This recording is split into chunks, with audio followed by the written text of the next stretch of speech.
This is the Nathan, Nat and Shaun podcast. Oh, welcome to the podcast, everybody, where we have the special treat of Shaun McManus. Selamat datang, all the way from Balinese.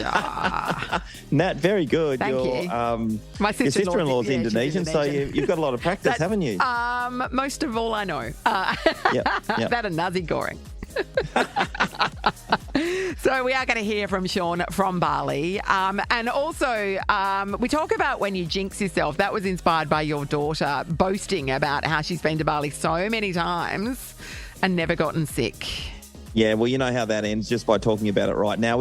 Also, Tim McDonald, he joins us. Of course, he's from the cheap seats. Every time we have a chat to him, he's an F1 fan, so it's easy for us to connect talking about what's going on in Formula One these days. But God, he's a good bloke. Yeah. He's genuinely quick. Like we didn't tell him the way that I didn't tell him the way I was going to introduce him. We just went straight, and he just ran with it, and did a whole lot of stuff talking about maths, which is pretty impressive because it's a different network. Check that out. I got excited. Maggie Dent, child expert on the show. I had You're a bit furious because Shaun asked a question and really you had a list, and Shaun's like, Shaun's children are basically adults, and he's still asking Maggie Dent. This is my turn. Right. But I didn't get to the wife's question. But if you have kids that have tantrums or are bad losers, she answers that for us and gives you some good advice. Ross can't go home, and that's your fault, Shaun. Oh, sorry, Ross. Caitlin Bassett joined us as well. There was a lot of sport to go through over the weekend, so it's nice. Yeah, well, one team was winner and the other team was where it has been for a while. And we celebrate the true hero of this nation, Valerie the sausage dog. 3, 2, 1, go. It's 6:07. Nathan out and Shaun. Now Ross has joined us, still sitting in Nathan's seat. Morning. I'm here. Yep. And live from Bali, Shaun. our on-the-spot Balinesian reporter, Shaun McManus. Morning. I do feel like I'm a bit of doing Rick Arden because Rick likes to go down south on his holidays and then hopefully he does a story here and there, but he stays at his holiday house. So I feel like this is what I'm doing. Have you got any explanation as to why you're not in the studio for everybody listening? Yeah, Ross, I had a wedding on Saturday and my plan was to have Monday off. And because we're a man down at the moment, I was told that wasn't possible. So anyway, also it gives us an opportunity to see if me and Nat in particular, when we're on holidays, can extend our trips. Like when, Dubai airport gets flooded and I get stuck in Prague for an extra couple of days, like that kind of thing. So you don't want this. You don't want this to work. Then this has got to go south so you can continue your holidays. Then I mean, there's a little 100%. bit of that. There's a little bit of that. Shaun, you appear to be in some sort of ballroom. There's like chandeliers behind you. Walk us through the scenario. Well, when it gets a bit lighter, Nat, I'll take a photo and do some videos for everybody to see. But it is a meeting room. I did ask if they had a business lounge that I can, and lounge is probably not the right word, obviously, but it is a room that looks like it has chandeliers in it. I was trying to look behind myself, but anyway, I'm overlooking Legian Beach at the moment. Once again, I'll get some video of this so you'll be able to see that. How's the surf looking? It is. It's raining here. It's dark and it's raining. Well, what's the point of staying? Get home. I want to get home. Is this a way that you can tax deduct your holiday? Is that what's going on? 100%. Okay, just checking. I mean, I'm not a tax accountant, but I know the way your mind works. Oh, Nat, you know what? I totally forgot about it yesterday when I paid cash last night when we were out for dinner. And I went, oh, God, I got home and I was laying in bed and I just thought, I'm going to write that down. So I did write down how much it cost me. Have you got the receipt? Yeah, it's just a scrawling of Shaun handwriting. Because yeah, absolutely. It should be a business expense for you to take your entire family out for dinner. That does sound right. 100%. Of course it does. So I'm in Legian Beach. I'm in Bali. I'll be here until tomorrow, then straight on the plane in the morning. But at the moment, I'll be able to give you weather forecasts and updates of how the surf is. Yeah, no, that's exactly what the people of Perth need. I mean, it is like you're somewhere just slightly north of Whitford, so it's all good.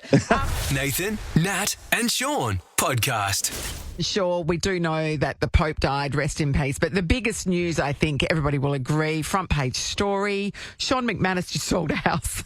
That came up all on my social media feed. And the photo is Shaun crossed arms in front of a house. And the article was quite long. I don't know how they got all the information, Shaun, but it talks about, do you want me to say how much it said you made? Not really. People can okay. research it themselves. How did you feel about being front page news for that, though, Shaun? Well, I didn't know anything about it, Nat, until my dad came over here because Mum and Dad came over, obviously, for this wedding that I'm here for. And Dad says, he starts talking to me about it as though I knew. Yeah. Like, what are you talking about? And then he says it was front page of the paper, and then and I'm like, what are you talking about? It was the lead story on Perth Now. Oh, my God. So I checked an email and I had one from the real estate agent saying that the West Australian had rang and was sniffing around some information about them selling the house. And they said, but we are not going to hand over any details. Yes. And then that was the end. Someone handed over plenty of details, surely.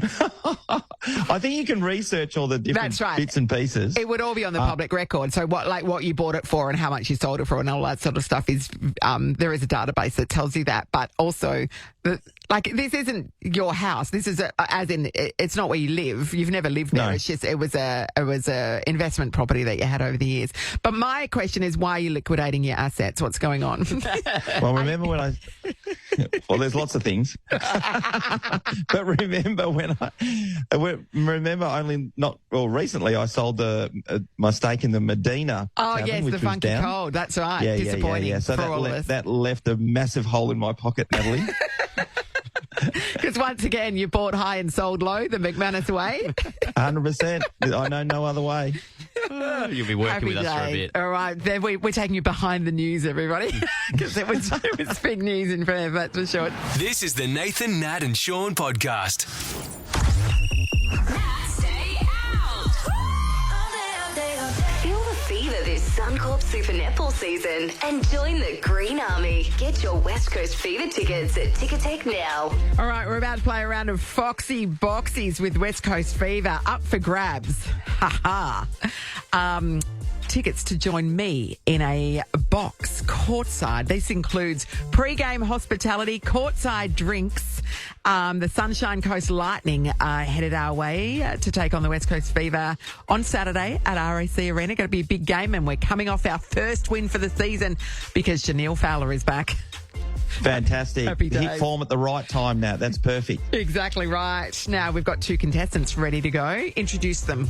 First, I'll let them know the rules. Two callers going to go head-to-head. Best of 7. We've got a giant box in the studio. It's a dice. We've got 6 questions relating to each number on there. Although, if we roll the same number twice, it's going to be the same question. So That's right. So you can buzz in if you know the answer. Yeah, because you should know the answer because we just told you. All right, Sarah and Bonnie are battling it out today. Good morning, Sarah. Good morning. Oh, you're up and about from Monday morning. Look at you go. I'm excited. I haven't had my coffee yet. I'm half asleep. So hopefully I'm sharp enough. All right. Good luck. Well, we'll see. You're up against Bonnie from High Wycombe. Morning, Bonnie. Morning. Have you had your coffee, Bonnie? I certainly have. Oh, now you're just showing off, Bonnie. All right. When we ask the question, you'll need to buzz in with your name. So let's test your buzzer. Sarah. Sarah. Bonnie. Bonnie. Yep. Working well. All Okay, right, we're Amy's on. on the dice. Here we go, one sec. What time it is? Oh, yeah, it's rolling time. Okay, we have landed on number 5. The number 5 question is, which actor played the lead in both The Notebook and Barbie? Ryan Gosling. Sarah. Sarah Ryan Gosling. is correct. That is correct. Well done, Sarah. All right, next She's on one. point. Question number 1. Which character lives in a pineapple under the sea and is yellow but has a green vest? Sarah. SpongeBob.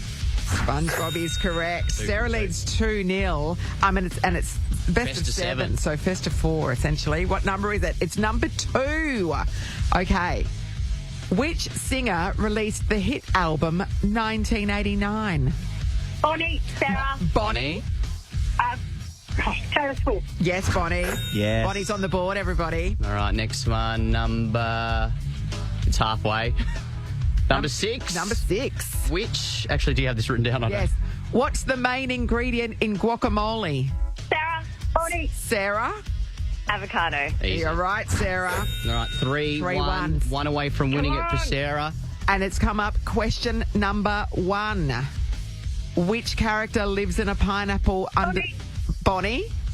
Suncop. Yes, Bonnie. Well done. We've got Well a match done. on our hands. All right, here we go. Oh, we Next. just asked that. Didn't we just ask that? Yeah, that's right. Yeah. It landed on That's the the same game. one again. Oh, All right, number okay, got three. Number Number three. In netball, which two positions are allowed to shoot goals?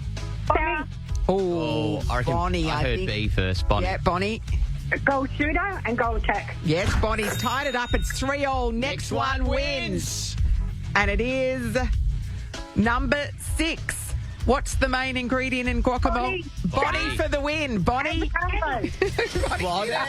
That's a great comeback, Bonnie. What a comeback. A great comeback. Well done. Bonnie, you're going to be joining me on Saturday. You won 2 box tickets to watch West Coast Fever take on the Sunshine Coast Lightning on Saturday at RAC Arena. Everybody else, grab your tickets via Ticketek. They're on a winning streak. I'll see you there, Bonnie. Well done. Oh, thank you. Looking forward to it, Nat. Can't wait. Yeah, it's going to be good. This is the Nathan, Nat and Sean podcast. Sean is coming at you live from Bali this morning. Living the dream. Can you believe it? Yeah. Legion Beach. Yeah. Well, I got here the first day, Nat. It was really funny, actually, because, trying to get back into the groove, should I say. We're up here quite often. Obviously, everyone hears about that. But we went down to the beach to meet a few people, and a couple of them were friends of my second son, Cooper, and they'd had a big night. Well, just about every night, actually. They'd have a few big nights. They're making the most of the hospitality. Yeah, they are. But one of the girls was a bit sick from 2 nights before. And so while she'd been out all the time, she said she was struggling a bit. She was, she got the usual Bali belly and had put her on her back heels for a couple of days. And to that point, my daughter Sunny was talking and she said, I've been to Bali so many times, 15 times, in fact. She reckons she's been to Bali in her short life. And she's never, ever got sick. Well, of course, we went. That is the worst thing you could ever say in the whole world. Especially Sonny. as a Why would you say McManus. something like that. Yeah. Yeah. It's a double Yeah. bad luck. Yeah, we make some weird statements sometimes. So is she in hospital on a drip as we speak? What's happening? Well, it took literally probably 4 hours after that before she started throwing up. We literally left the beach after hanging out with those people for an hour. We went and had dinner. And then next thing you know, she was knocking on the door and she needed to go to the bathroom. I don't feel very well. That was it. Yep. Oh, no. Put her on the back foot for a day. She's been She fine, bounced back, obviously, all since. right. She's bounced back. It's the but, fact that she jinxed herself and it came true almost immediately. 4 hours. Like within 4 hours. That's crazy. Well, I do it all the time when I make football declarations, but I know when you're on holidays, you can't say that stuff. You can't. No, I know. As soon as you hear those words coming out of it, it's like, no, put them back in. Yeah. Put them back in because that's massive trouble. Yeah, big time jinxes. There was another lady who joined us. She had been over with our friends over Noosa Lombong, a place that Ross has been to recently. Great little island there. And she was a country girl and she has a motorbike license and she says, I've driven all the motorbikes under the sun and a little scooter around the island will be just a medicine for me. So she wanted the biggest scooter that you can get and she pointed the one out and she literally got on it in the driveway of the place where you could hire that from over there. And she literally drove like 10 metres and then went to turn around and she dropped with the scooter and it landed on her ankle. She broke her ankle just like that. Oh. So straight on a boat back to Bali here, and then she had to fly out. And that's a long boat ride as well. It's like a 30-minute required Holiday boat over. ride. Yeah. That's it. Done. Holiday done, just Done like and that. dusted. Oh, all right. We want to hear about people that have jinxed themselves. Did you make a bold statement just like that? I've been to Bali 15 times, never gotten sick, and then within minutes gotten sick the Sonny McManus way. Let's go to Madison in Brabham. Hi, Maddie. Hello. All right, Madison. Did you manage to jinx yourself? What happened? Very similar. I went to Bali for the 29th time in February for my birthday. Yes.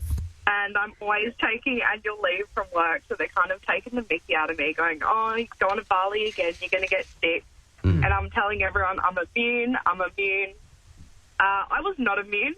I got sick on my birthday, had to get the doctor out, 2 needles in the bum. It was not a good time. Oh, Madison. Yep. It's the devastation, isn't it, that you have, not that you've gotten sick, but that you told everybody it doesn't happen to you. Yep. Had to come back and everyone. Not a great birthday there. Yeah. Madison. Nah, not a great birthday. No. Although I was going to make a joke about a couple of jabs in the butt, but I'm not No, going to. please don't. That would not be. That would not be tasteful. Let's go to Candy. You're better than that.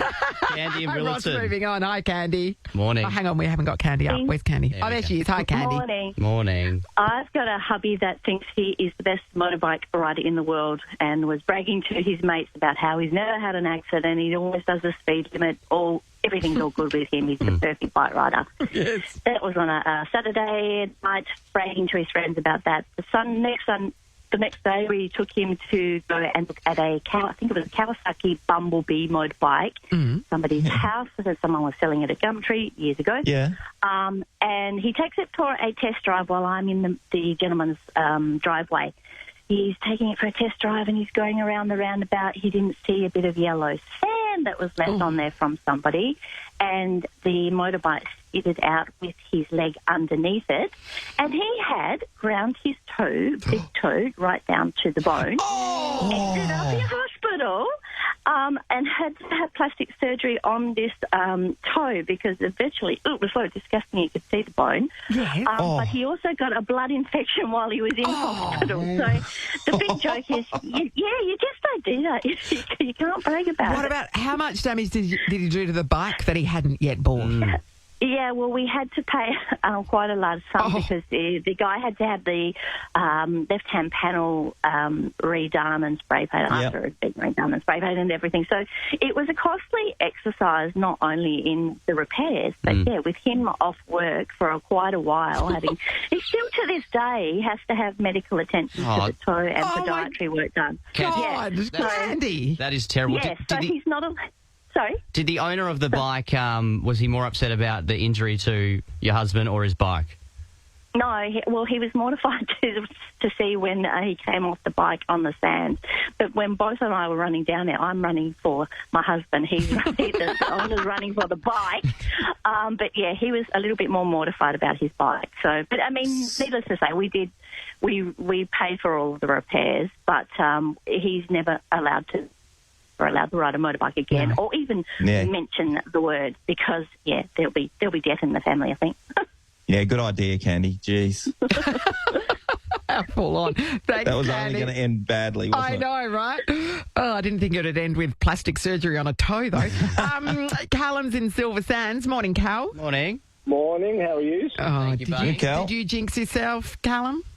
I did. I was down the skate park with my little boy, and we're cruising around for about half an hour, and everything was fine. It started sprinkling, so I was like doing slides on the skateboard, and then I came up just to stop to rest, and I pulled up next to him, and just as I said, I'm pretty good for an old man, the board just slipped straight out from underneath me, and I was like vertical in the air, and just landed on my hip and my knee, and I had the largest bruise. It was black and purple and green all down my leg. But to top it off, there was a group of little kids down there, and as soon as I stacked it, they're all like, "Oh, did you see the old man stack it?" Callum, I could not relate to this more. So you're a dad, and you would have been like, "I've still got, hey son, I still got it. Watch this, guys. Oh, yeah. Your dad's got it. He used to be great back in the day. Probably still got it. Yeah. Boom, down. Do you feel the respect that your child ever had for you just evaporating in that moment? Is that the way it works? Pretty much. Yeah.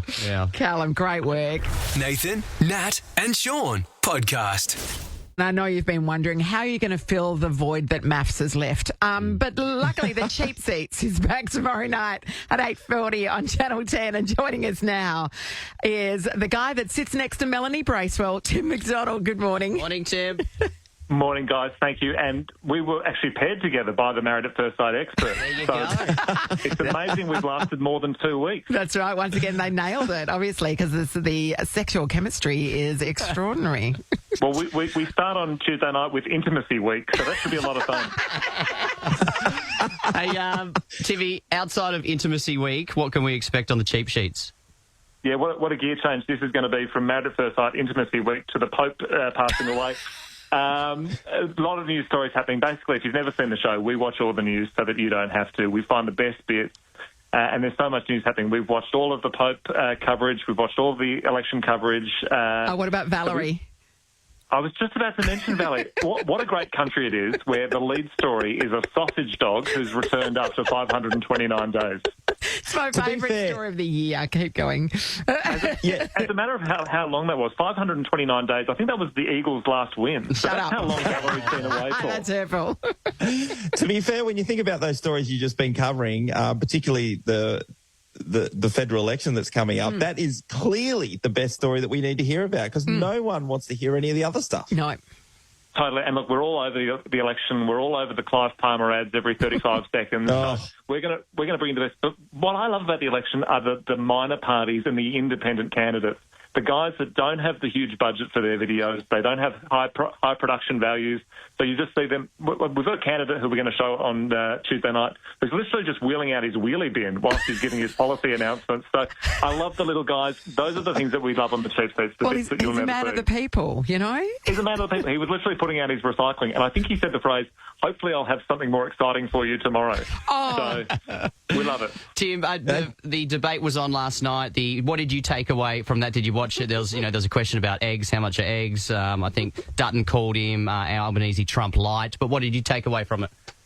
Well, that's the thing. Channel 7 promoted it as the questions that we all need answered. And their question was, what's the price of a dozen eggs worth? Which, unbelievable. Look, in Peter's defence, he's more comfortable with a bag of potatoes. We know that. And feels like cannibalism, though. It does feel like cannibalism. $8 is a pack of 12 eggs, which is amazing. Oh, 80, yeah. That's I don't crazy. Know. I've got to ring my bank manager every time I go to Woolworths. So it's unbelievable. Do you have that problem, Shaun, where you are currently in Bali? Yeah. Tim, when I'm paying for an egg at the moment, well, yeah. It's possibly 10 cents. I did have a massage yesterday. I was telling the guys that it was $12 and I was looking for my money back because it wasn't for $12 and I was still upset about it. It wasn't good enough. Oh, yeah, no, and we all feel your pain, Shaun. Don't you hate it when you're on holiday in Bali and the massage wasn't good enough? It's the worst, isn't it? I just like to connect with the people, you know? You're a common man. Thank you. What about, the other thing we have to cover off with you, because you are Australia's foremost F1 expert. How are we feeling? Oscar Piastri's doing all right for himself? We're feeling great. So we're 5 races into the season. He's won 3 of them. He's leading the championship, which an Aussie hasn't done for so long. And all the talk is that he is genuinely a title chance, which would just be unbelievable. Mark Webber, his manager, came close. Danny Rick came close as well. What we love about Oscar is he's so different. You know, Ricardo used to celebrate with shoeies and going out to the nightclubs, jumping in a pool. Piastri plays Monopoly and goes to bed early. So he's a different cat, but he's really switched on, and he is a genuine title chance. Tim, can I ask you about that as well? Because I think last time we were speaking, I was more so saying that Lando Norris would be the person that they would probably throw more of their support behind, and Oscar may be right up there, but it just seems like that was the way things going to go. But now that he's up there and leading the championship, can it shift a little bit from a team perspective? It absolutely can. So in every F1 team, there are 2 drivers, and basically there comes a point around about this stage of the season where they go, who's the driver who's got the best chance of winning the title? For the first time, it is Oscar. So I think in a couple of races' time, you're going to start to see McLaren, his team, put all their eggs in Oscar's basket. And a basket of eggs at Woolworths, I believe, costs $12.95, according to the debate.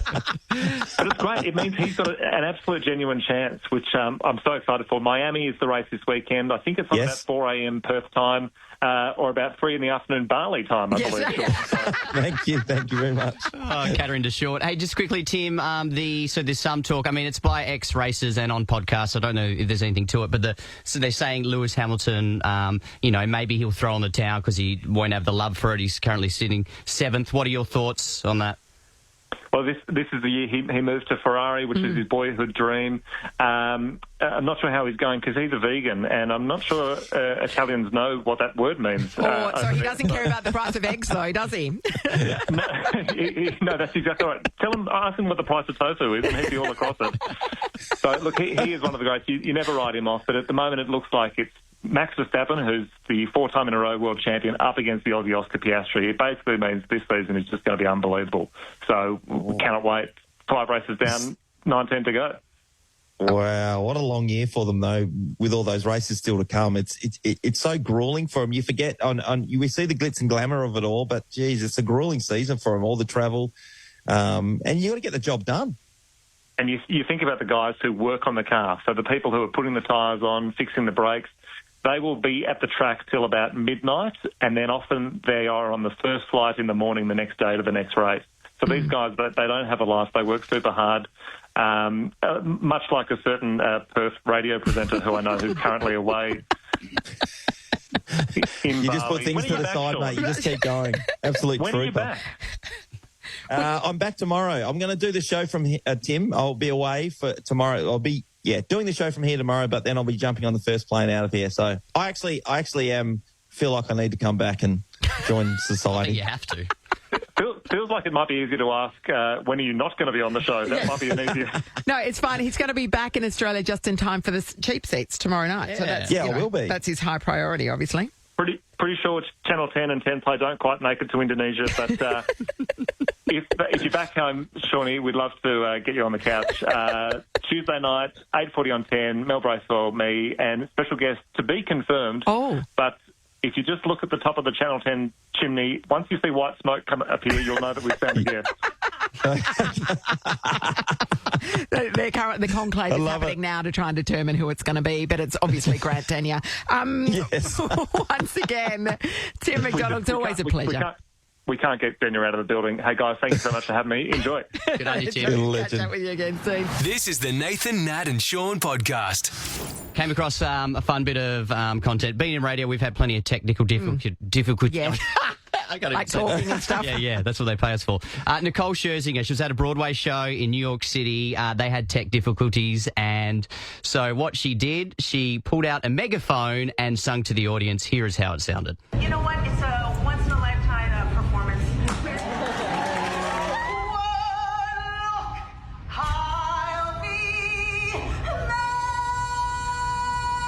I mean, it sounds all right. She can belt it out. Like, nothing wrong with her voice, is there? How would you feel if you went to that show and you had a megaphone? Well, I mean, She's trying. you're seeing a show that nobody else in the world got to see. Do you know what I mean? Yeah. Like, so that's the version that everybody talks about. You were there for it. Yeah. Whereas I went to Hamilton, paid big bucks to go to Hamilton in the West End in London, and just in the middle of it, they all just stopped, and then somebody came and ushered them off stage, like with a real urgency, and we're like, and then they wouldn't tell us what was happening, and they were all just sitting there going, Is there a bomb scare? What is happening? And then eventually somebody came on and said, oh, there's been a technical problem. It's like, it's not even there's the bit in the middle that spins, but it's quite a basic set. And so it's like, because the spinning bit was still spinning, and it's like, what technical difficulty? And then we all just sat there for like 15 minutes. Did you get your money back? No, then they came back on and finished it like nothing had happened. And it's like, what is that? What the hell was that about? No megaphones. Clearly they needed a megaphone or two. But the cast were as confused as we were. They were like going, oh, okay. And they all like ran away. Yep. Shaun, how many Broadway shows have you been to in New York City? As many as me? Absolutely none. Yeah. Absolutely none, Ross. Not my style. No, all good. Oh, what? Oh, it's unusual. It's the Nathan, Nat and Shaun podcast. The one and only, our friend, our good friend, Maggie Dent joins us now. Season 2 of her podcast, The Good Enough Dad, is launching. Good morning, Maggie. Morning, Maggie. Hello. Hello. It's so good to talk to you. Maggie. Yes, I am super excited, guys. And I hear I'm going to chat to someone called Ross, who's a dad. That someone is me. Yes. Ross, when he hears about a podcast called The Good Enough Dad, he went, oh, yeah, no, that's what I aspire to be. Couple of questions. He says a couple of questions, Maggie. So he came in and said, Bella, which is his beautiful wife, has written a list of questions for you to address about the 5 and the 2-year-old. So, Ross, take it away. Ollie 5, Archie 2. I'll start with my questions first before I get to the wife's ones. So I had a conversation with my son, Ollie, because he has plenty of tantrums. Let me play you just a little bit of that conversation that I recorded here. You know when you get really upset and you fall on the ground, say at the shops crying that we won't give you chocolate or something? What can I do to help you? Make me laugh. do something silly. Okay, so he wants me to make him laugh, do something silly. And I know you've got a podcast episode specifically on this, on tantrums and stuff like that. Yeah. How do you, when they're on the floor in the supermarket, losing it, and you try and talk to them and it makes them worse, what do you do during a child tantrum that can actually help? All right. So, God, that's really insightful because he's actually right on the money. Okay, so what happens when they've flipped their lid, right, which means they have no access to listening, reasoning, anything? They've flipped it, right? They're flooded completely. And the way they get rid of all the flooding of cortisol, which feels really crappy in the body, is kicking, screaming, and whatever. And we all want to do that when we've flipped our lid as well, so let's be honest. So in that moment, our number one job is to keep them safe so they don't kick all the, the stuff over in the supermarket and they don't run out in the car park, which is also what one of mine did once.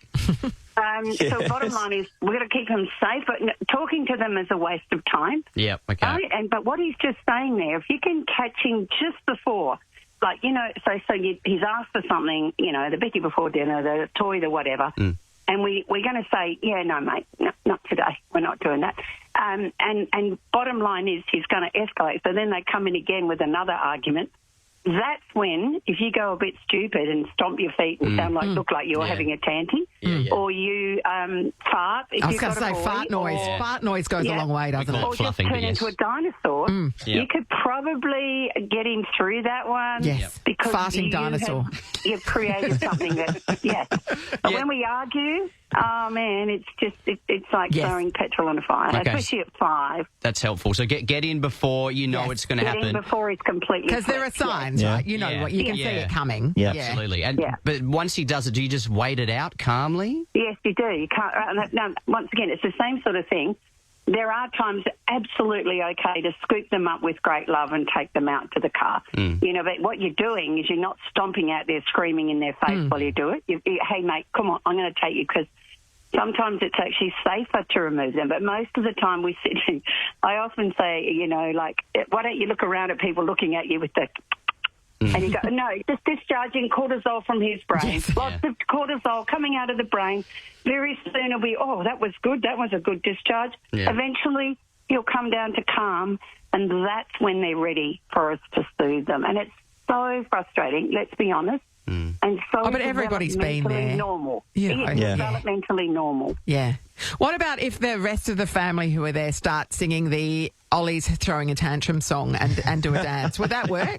Yes, absolutely. If you get in early enough and look ridiculous enough, it will work as well. It's when people come in serious, it actually makes everything worse, and that's going back to the old stuff. But I love it. What's next? Come on, Ross, throw another one. I think Shawnee's got one here. Go on, Shawnee. Well, hello, I'll jump in. I'll jump in, Maggie, because I was just talking to the guys off there. I've been away, and once I get home, when we left the house was clean. My wife Megan had it clean to an inch of its life, and she expects that when we come back. But I know my 17-year-old son's at home. When you tell him to do stuff, he nods and grunts, and then that's it. And I suspect when we get home, all hell's going to break loose because he wouldn't have done the things he's been told to. Is it just a thing that it's an age factor? Look, it's an interesting thing around our boys because they're not as wired to see the value of tidiness as most girls. No.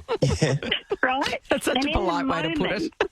And in the moment, like what is happening they're very good at what's happening in the moment. They're not very good. It's not why they leave the milk out on the bench or put an empty one back in the fridge. They're just not. It's the single focus of the male brain. So my challenge would be I'd be sending a few texts saying, mate, you know what mum does? Make sure you put just give him a few gentle reminders. Oh, I can't wait till we catch up. I bought you something in Bali. Just a few things that it's about connection and then correction, the same as that age. But we don't let them get away with it too much. But the same thing is that I think we need to know that the 17-year-old brain is still a long way of having the cognitive capacity to go, oh, wow, that looks like it needs doing. I'll sweep the floor and they're a long way from there. And that we need to love them and tell them that your brain's going to get a lot. Like if the house isn't on fire, he's doing well. Yeah. It is amazing, Maggie, that you talk about the fact that when they get to a certain age and they take out a drink, and Ross, your kids still obviously do this now, I know, but the boys, they put stuff out and they never put it back in. They don't wipe the bench either. No, never. Never I happens. always knew when one of my nieces was there because, the toaster and the crumbs and smucked around there, when it was cleaned up, I nearly have a heart attack. Yeah. And when I asked, can't you wipe that? And they go, Mum, what's the point? Well, I'm going to come out in an hour and have it again. Why would I clean it up in between? And I look at the pragmatism of that and go, and that's actually quite a good point. Yeah, well done. So sometimes I've got to look, there's a pragmatism sometimes in the male that's not, we've oversold to mums that they need to be really tidy or they're a lousy mum.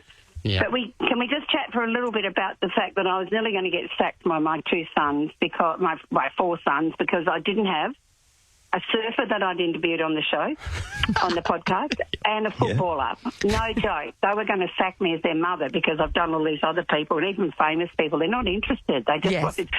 So this season, I'm nailing it. Yeah, so I'm nailing it. Who have you got? Who we got? Well, I've got this really, really famous guy in WA who's really good around footy, so I reckon that's all right. And he happens to be a part of the team. So, Shawnee, thank you so much. Shawnee Mac. Maggie, thank you so much. I'm looking forward to it. But I thought it was called the Good Enough Dad. He is. What are you going to talk to Shawnee about? He's been asking questions for me for like 14 years, so I reckon it's about time he did something for me. Thank you, Maggie. And I think it's one of the things that's come up, and I mean, God, it's the best thing I think I've done. It's so much easier than writing books. I've chatted to Jamie Jury, I've chatted to Guy Sebastian and Dr. Billy Garvey, and I mean, these are really nice guys to talk to. And it's just super awesome when they just that guard, and then it lets every other dad listening know that, we just make enough as we go along, really, and we do really good some days and really crap other days. And that's actually okay. Listening to it, you're gonna hear things that you're gonna pick up on as well. And on that one, you got one of the episodes. This is my final question for you. It's about. Sorry, it's not. It's got a list. We'll be talking. Don't worry. So the 5-year-old. I know there's a True Grit episode in your podcast, Good Enough Dad podcast, but how can I teach my son to be a good loser? Because when he loses, it's just total meltdown. I try and beat him once every now and then, and it is just chaos. No, you've got to do some intensive training in that area at the moment. So what you've got to do, there's a few things. We used to play noughts and crosses a lot. Right, which is a simple old game. It's not a digital game because you lose a lot quite rapidly. And so there's a really good game out there at the moment that's great for this age group because I've been training one of my grandsons who was the same. It's called Spot It. And it's and you have to pick out some things on these simple card things. And what we do is when he loses and he's about to escalate, because he really wants to win. He's a bit of what I call a rooster boy. And winning is like if we can't help them deal with disappointment early, and you know how angry I am about the people who change the rules to pass the parcel. Yes. So the whole thing is under five, you're supposed to have experiences of not getting what you want. Yes. And losing. So in Spot It, we go, okay, so he's lost and he's about to, I go, okay, ready, next game, 5, 4, 3, 2, 1, straight into the next game. And then over time, then he gradually gets used to it. Oh, okay, I lost, and now there's another game. And that's the thing we want him to do. So you actually do need to do some specific hands-on in the space. You might also throw a little tanty and demonstrate how bad it feels to lose, and then he'll look at you going, oh, that's a bit silly. Yeah, I can do that. So can you see? But you actually have to help him with that because otherwise he's going to get to Napland. Yep. Yes. And he's not going to handle that. All right, Maggie, I've got notes. Very good. As I said, I now can see your number on screen as well, so that could be bad for you. You are going to have to block Ross's number, Maggie. The Good Enough Dad podcast, Season 2, featuring S. McManus. Maggie, you. it's always a pleasure. We'll catch up again soon. Thanks, Love Maggie. you all. Take care. Bye. The beautiful Maggie Dent. This is the Nathan, Nat and Shaun podcast. It's time for Pet Tales. Nathan, Nat and Shaun are positively perfect. And petcircle.com.au hand delivers the next day. Local warehouse, local delivery drivers helping you pet better. All right, pet lovers, this one's for you and your four-legged, feathered or even scaly besties. We don't judge. Yeah, thanks to Pet Circle, where you get the best of everything. We're playing Pet Tales and giving you the chance to win $1,000 cash. This is easy. Yeah, we just asked you to call with your best pet story based on today's category. What are we going with? Today's category is inspired by none other than national hero Valerie the sausage dog, who was on the lam. She was missing for 529 days on Kangaroo Island, just roaming around. And at first they thought, oh, well, obviously she wouldn't have survived. So this is the story. The couple went camping, took their dog with them. She was in a pen and she got out of the pen and that's it. They never saw her again. They searched for a week, but then they had to go home because they've got jobs and the responsibilities they had to go back to, thinking, oh, my God, we have to leave our dog behind, knowing that was going to be certain death for Valerie. Yeah. And then just a couple of months ago, they started getting sightings of Valerie. In the wild? In the wild. A sausage dog. A sausage dog surviving in the wild. Yeah. And so eventually there's a local wildlife reserve and she started popping up on their cameras quite a bit, and they set a trap, but they couldn't, because it's a wildlife reserve, they couldn't just have one of those traps that goes off automatically because they didn't want their own wildlife to get caught in it. They need a specific sausage dog trap. What is a specific I know, they needed something that they could remotely shut the gate on by watching it, knowing that it was definitely Valerie in there. The owner of Valerie wore a T-shirt for 12 hours and then took it off and put it in the smell. So that the smell, and she kept coming back and she was eating the food, and then they caught her on Anzac Day after 529 days. That is a year and a half. Wild. Wow. My dog nearly got hit by a car yesterday because he wandered onto the road to eat some chips that somebody had dropped on the road. So Lewis isn't surviving He would in the not wild. have survived. They reckon Valerie did survive by drinking dam water and eating roadkill, though.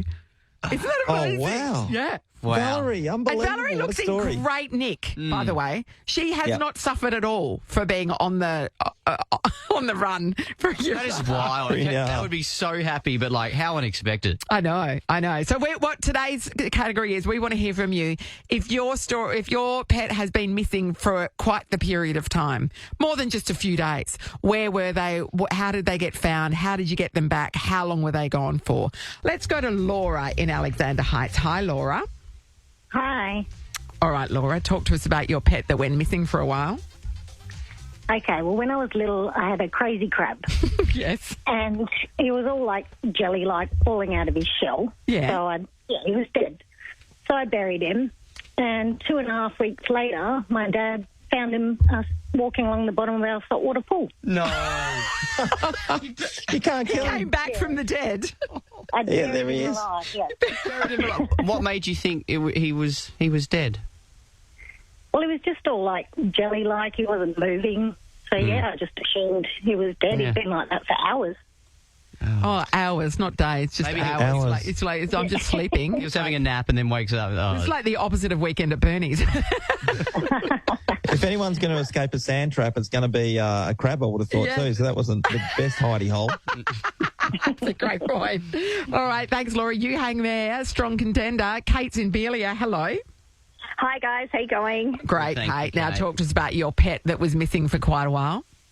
So we had a little Tenterfield Terrier, and we moved house in Belia, and one afternoon she escaped out the backyard. And she travelled over the process of 5 weeks from Belia all the way to the Fiona Stanley building site in Murdoch. And one public holiday, a builder could hear her crying, and they looked around and found her in an excavation hole that was going to be filled in the next day. Oh, my God. Oh, wow. Yeah, so it was only because it was a public holiday that she was found, and a builder just happened to be on site doing some bits. But yeah, she travelled the whole way from Belia to Murdoch, which is a good 25-minute car drive, let alone a walk for a little Tenterfield Terrier. So why did you think she went there? She just followed the train tracks, we think, because we're right near the train tracks. Yeah. And so she just took off one afternoon, got spooked, I think, with being at the new house. Yes. And, yeah, just took off, and we couldn't find her for 5 weeks. We set traps and everything all around our house trying to catch her. Meanwhile, she's, suburbs over. She's at the hospital. But also, was she in the union? Important question. Yeah, Yeah, yeah. Yeah, they should have been paying her to work, Yeah, really. sticking a hole. Hourly rate would be good. Yeah. This is double time and a half. All right, great work, Kate. You hang there. Up next, we've got Heidi from Greenwood. Hi, Heidi. Heidi. Hello, Heidi. Heidi, turn your radio off there, Heidi, so that you can hear us. Okay. Hello. Now talk to us, Heidi. How long did your animal go missing for? What happened? Okay, so it was about 3 weeks. It was my friend's cat. I was out walking one morning and I saw this deceased cat on the side of the road and it looked like my friend's cat. It had the same collar. It had everything. So I called her. She sent her son down to identify the cat with me. Yes, it was her cat. We went and knocked on someone's door, got a garbage bag, put the poor cat in there, carried it home. She took it to the vet, had it cremated, paid the hundreds of dollars for the ashes, brought the ashes home. It was a very sad time. About 3 weeks later, she was cooking dinner and in walked her cat. Oh. What? That she would have probably This isn't a back from the dead story, Shaun. It didn't survive the cremation. It was a mistaken identity. Oh, my God. So we have no idea whose cat she had cremated, but it wasn't her cat. Oh. Yeah. And did she keep the ashes of someone else's? I think she did, yeah. Yeah. You feel bad throwing them away then, so now you just... You don't throw them away, you scatter them. Okay, yeah. A scattered cat. All right. Well, we've now got a decision to make. Thank you, Heidi. So we've got Laura, who buried her deceased crab only for it to dig itself up again and lives a couple of weeks later. We've got Kate, whose Tenterfield Terrier went on a 5-week walk and ended up in a hole at Fiona Stanley Hospital. And Heidi, whose friend's cat was cremated only to find that it wasn't her cat. I'm going to put mine to the crab, the crazy crab, Laura.